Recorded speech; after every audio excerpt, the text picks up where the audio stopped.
Kita baru saja mendapatkan kabar here we go untuk Florian Wirtz ke Liverpool. Ini kabar yang sudah dinanti-nantikan oleh para penggemar Liverpool karena waktunya pun juga sudah semakin lama, dan semakin lama pastinya akan muncul ketegangan.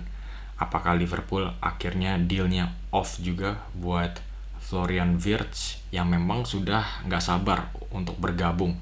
Jadi kita langsung aja masuk ke analisa Florian Wirtz, apa yang akan dia bawa ke Liverpool. Jadi setelah saya menonton kompilasi Florian Wirtz bersama Bayer Leverkusen, yang saya perhatikan dia itu adalah pemain murni nomor 10 yang memiliki kemampuan dribbling yang spektakuler dan juga memiliki visi yang sangat tajam dan memiliki kemampuan melepaskan umpan-umpan terobosan. Dia nomor 10.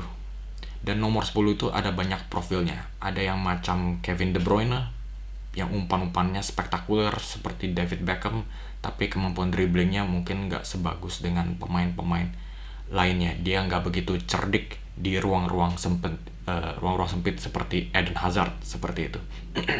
Ada juga Cole Palmer yang lebih hibrid. Dia memiliki kemampuan umpan yang bagus, tapi dia juga memiliki kemampuan dribble yang bagus. Dan juga ada seperti Phil Foden yang dribblingnya bagus, lebih bagus daripada Cole Palmer mungkin, dan juga lebih bagus daripada De Bruyne. Dia lebih lincah, tapi kemampuan umpan-umpannya itu nggak spektakuler Palmer dan De Bruyne atau Bruno Fernandes dan Martin Odegaard. Jadi ada banyak tipe nomor 10. Dan kalau saya lihat dari Wirtz ini, dia cenderung lebih seperti Phil Foden. Dia lebih suka menggiring bola dan mencoba untuk memporak-porandakan lini pertahanan lawan dengan kemampuan dribblingnya. Tapi ketika dia melihat celah, dia juga bisa melesatkan umpan-umpan terobosan ke pemain sayap ataupun striker. Jadi kita langsung aja masuk ke formasi Liverpool. Kita tahu Liverpool itu akan bermain dengan formasi 4-3-3. Dan apa yang terjadi musim depan, Liverpool kita tahu mereka akan lebih proaktif dalam menyerang lawan. Jadi ketika menyerang, kemungkinan besar Gravenberch akan menjadi single pivot dan McAllister akan membantu Wirtz untuk membuka kunci lini pertahanan lawan. Jadi Liverpool akan bermain dengan dua nomor 10 seperti ini. Ini akan menambahkan daya kreasi Liverpool di lini depan. Bayangkan saja, Wirtz dan McAllister bisa bergabung, bisa menggabungkan kreativitasnya, visinya untuk mencoba menyuplai Cody Gakpo, Salah, dan striker barunya Liverpool. Dan apa yang terjadi adalah Kerkez dan Frimpong. Kerkez masih belum resmi ke Liverpool, tapi hampir pasti. Ketika mereka berdua membuat overlap seperti ini, Cody Gakpo dan Salah bisa masuk ke dalam kotak penalti seperti ini. Dan Wirtz, kenapa dia dibawa ke Liverpool itu karena versatility-nya. Dia bisa bermain di berbagai ragam posisi. Itulah keinginannya Arne Slot. Dia ingin banyak pemain yang bisa berputar-putar di berbagai macam posisi. Ini akan menambahkan seberapa fluidnya permainan Liverpool dan seberapa dinamisnya. Dengan formasi seperti ini, Wirtz dia akan bermulai di posisi nomor 10. Tapi dia juga bisa beroperasi di sayap kiri dan juga bisa di sayap kanan. Tapi dia cenderung lebih bermain di sayap kiri bersama Bayer Leverkusen. Nah, ketika dia berada di posisi seperti ini, kerjasamanya dengan Kerkez dan Gakpo ini akan berguna. Karena Wirtz, ketika Gakpo masuk ke dalam hot zone atau area di luar kotak penalti, Wirtz bisa menyerang area half space ketika Kerkez memberikan overlap. Sebaliknya, Gakpo bisa menempati area half space dan Wirtz bisa berada di luar kotak penalti dan juga di area sayap kiri. Nah, di area seperti ini pun Wirtz bisa menggunakan skill individunya untuk menggocek-gocek lawan, dan ketika sudah melewati satu defender, dia bisa melepaskan umpan silang ke kotak penalti yang bisa disantap oleh striker atau juga Mohamed Salah di tiang belakang seperti ini. Dan hal yang sama pun dia juga bisa melakukan di sayap kanan bersama Mohamed Salah dan Frimpong. Pastinya yang menarik adalah kerjasamanya Wirtz dan Salah, apa yang akan terjadi di antara kedua pemain ini, karena kita tahu Salah striker terbaik dengan Golden Boot musim lalu, dan ditambah dengan supply bolanya Wirtz, Liverpool itu akan semakin galak. Dan hal yang sama pun juga sama, Frimpong bisa memberikan overlap seperti ini, Salah bisa melebar, dan ini akan menciptakan celah di area half space yang bisa diserang oleh Wirtz. Ketika permainan ini sudah develop ke tahap seperti ini, Salah bisa cutting inside dan Frimpong bisa memberikan overlap. Nah, ketika bola sudah berada di Wirtz seperti ini, dia bisa melakukan pullback ke Mohamed Salah yang bisa mencetak gol. Kira-kira itu yang akan terjadi di fase penyerangan Liverpool musim depan bersama Florian Wirtz. Nah, yang menariknya adalah siapa yang akan digantikan oleh Florian Wirtz? Apakah McAllister, Gravenberch, atau Szoboszlai? Menurut saya sih dari segi kualitas McAllister dan Gravenberch itu tak tergantikan, dan ini mengartikan Szoboszlai yang harus rela memberikan posisinya ke Florian Wirtz. Tapi menurut saya ini bukan masalah besar bagi Szoboszlai, karena mengingat Liverpool akan memainkan banyak kompetisi musim depan. Pastinya ada banyak waktu bermain yang bisa dibagi-bagikan ke semua pemain.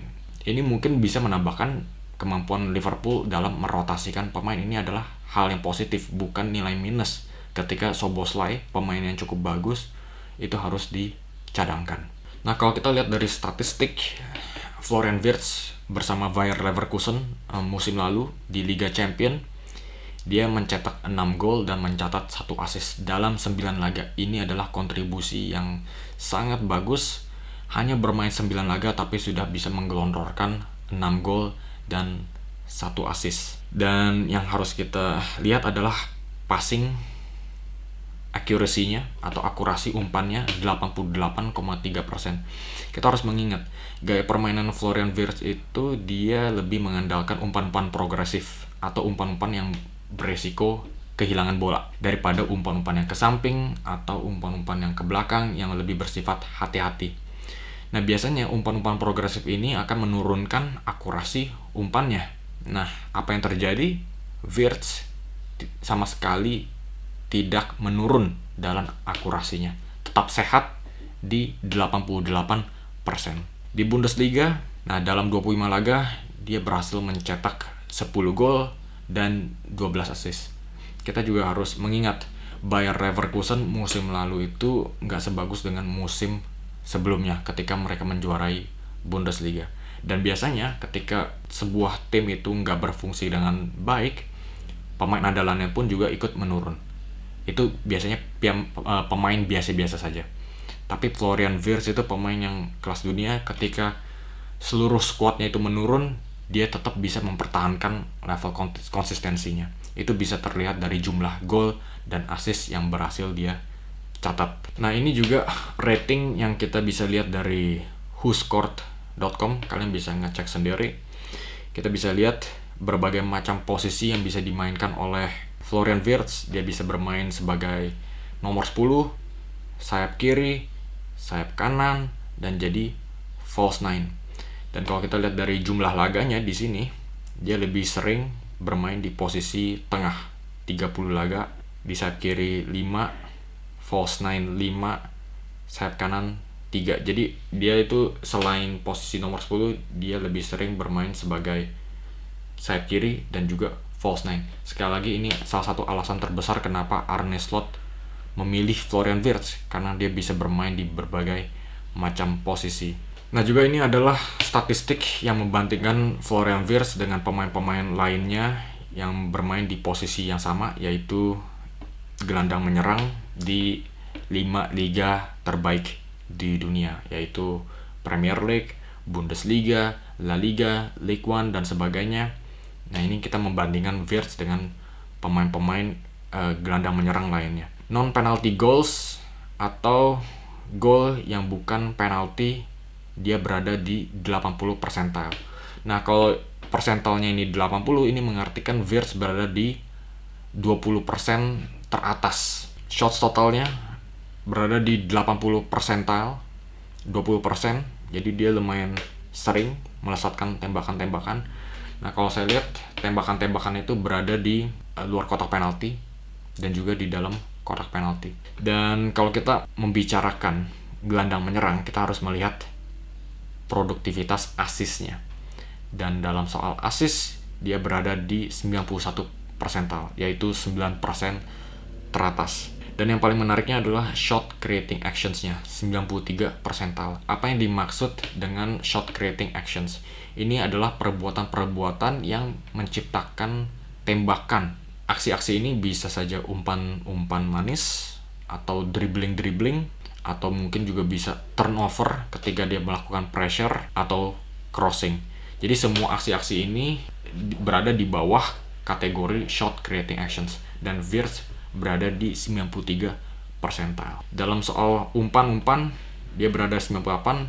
Seringkali dia menjadi motor serangan tim.